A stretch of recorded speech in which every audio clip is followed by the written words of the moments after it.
Hindi kumpleto ang Pasko sa Pinas kung walang naggagandahang mga ilaw at makukulay na dekorasyon. Dito sa Iligan City na tinaguriang City of Majestic Waterfalls and Beyond, hindi lang tubig ang umaagos, kundi pati na rin ang diwa ng Pasko. Opisyal na kasing sinimulan ang month-long Iligan Paskuhan Festival. Nag-uumapo sa ngiti at paghanga ang lahat dahil sa pinakabagong atraksyon ng lungsod, ang kauna-unahang Candy Wonderland na itinayo mismo dito sa City Hall.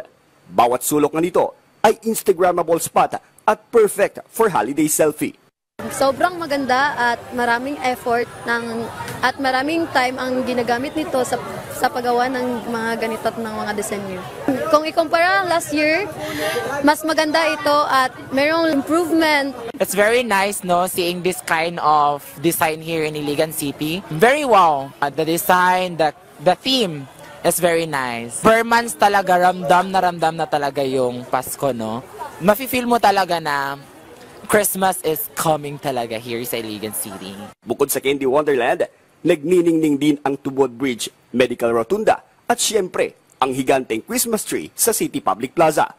Bilang pambungad na handog ngayong Kapaskuhan, may pa-free concert ang LGU kung saan nakisaya ang December Avenue sa mga Iliganon na isa sa mga highlight ng pagbubukas ng Paskuhan.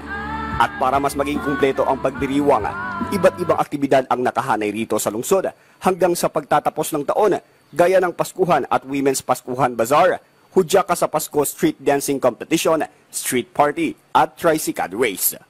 Mula rito sa Iligan City para sa Integrated State Media, Sharif Timhar ng Radyo Pilipinas, Radyo Publiko.